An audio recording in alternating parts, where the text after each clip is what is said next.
कृष्ण पक्ष की तृतीया तिथि को कजरी तीज का व्रत रखा जाता है। इस व्रत में भगवान शिव और देवी पार्वती की पूजा की जाती है। इस व्रत में सुहागिन महिलाएं पति की लंबी आयु और सुखी वैवाहिक जीवन की प्राप्ति के लिए निर्जल उपवास रखती हैं। कजरी तीज को कजरी तीज या सातुड़ी तीज भी कहा जाता है। आज के दिन व्रती महिलाओं को चाहिए कि सुबह जल्दी उठकर स्नान आदि करके साफ स्वच्छ वस्त्र धारण करें, श्रृंगार करें। उसके बाद घर में मिट्टी या गोबर से गोल छोटा गोला बना लें। इसमें कच्चे दूध और पानी को डालें और उसके किनारे दीपक जलाएं। अब गोल घेरे के किनारे एक नीम की एक टहनी लगा दें और उस पर चुनरी उड़ा दें। इसके बाद सारी पूजन सामग्री जैसे अक्षत, कुमकुम, रोली, सिंदूर, मेहंदी, बिंदी अर्पित करें और फिर पूजा करें। दिन भर उपवास रखें। रात में चंद्र देवता को अर्घ देकर अपना व्रत खोलें।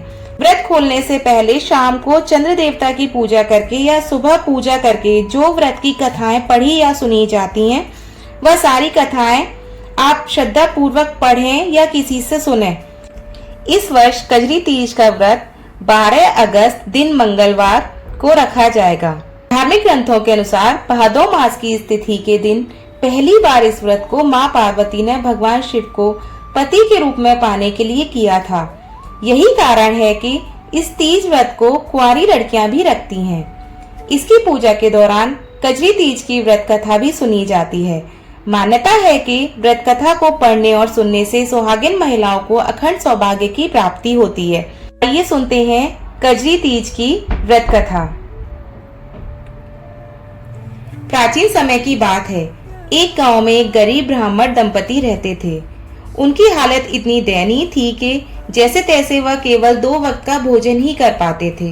जब भाद्रपद महीने में तृतीया तिथि की कजरी तीज आई तो ब्राह्मण की पत्नी ने कजरी तीज का व्रत रखने का संकल्प लिया और उसने तीज माता का व्रत रखा। ब्राह्मणी ने अपने पति से कहा, सुनो जी, आज मेरा तीज माता का व्रत है, आप कहीं से चने का सत्तू लेकर आना। इस पर ब्राह्मण बोला, हे भगवान, देने के लिए दाम नहीं है, मैं सत्तू कहाँ से लाऊं?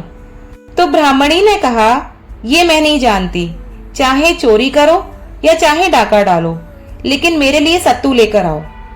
यह बात सुनकर ब्राह्मण परेशान हो गया कि आखिर बिना पैसे के वह सत्तू कहाँ से लेकर आए। रात का समय था। ब्राह्मण घर से निकला और एक साहूकार की दुकान पर पहुंचा। उसने देखा कि साहूकार के साथ साथ उसके सभी नौकर सो रहे थे, तो वह चुपके से दुकान में घुस गया। सत्तू बनाने के लिए उसने वहां पर चने की दाल, घी, शक्कर लेकर सबको 1.25 किलो के बराबर तौल लिया। जब ब्राह्मण ये सब कर रहा था तो खटखट की आवाज सुनकर दुकान के नौकर जाग गए और चोर चोर चिल्लाने लगे। ऐसे में साहूकार की भी नींद खुल गई। उसने ब्राह्मण को देखा और उसको पकड़ लिया। साहूकार की गिरफ्त में आए ब्राह्मण ने बहुत विनम्रता से कहा, हे साहूकार, मैं चोर नहीं हूँ। मेरी पत्नी ने कजरी तीज का व्रत किया है। मैं केवल 1.25 किलो सत्तू लेने आया था, लेकिन सत्तू न मिलने पर सत्तू बनाने की 1.25 किलो सामग्री ले जा रहा था। आप मेरी तलाशी लेकर देख लीजिए। इस पर साहूकार ने उसकी तलाशी ली। उसके पास सत्तू के सामान के अलावा कुछ भी नहीं मिला। ब्राह्मण ने कहा, हे साहूकार, चांद निकल आया है, ब्राह्मणी मेरा इंतजार कर रही होगी। साहूकार की आंखें भर आईं। नम आंखों से साहूकार ने कहा, आज से तुम्हारी पत्नी को मैं अपनी धर्म बहन मानूंगा। इसके बाद उसने ब्राह्मण को आभूषण, सत्तू, गहने, रुपए, मेहंदी आदि देकर विदा किया। सबने मिलकर कजरी माता की पूजा की। इसके बाद ब्राह्मण दंपति के दिन फिर गए। माँ कजरी की उन पर असीम कृपा हुई। इस कथा को जो भी पढ़ता और सुनता है उसका कल्याण होता है। इस कथा को पढ़ने सुनने वाले के साथ साथ सब लोगों के वैसे ही दिन फिरे जिस प्रकार उस ब्राह्मण देवता के फिरे। हे कजरी माता, आप अपनी कृपा सभी पर बनाए रखना।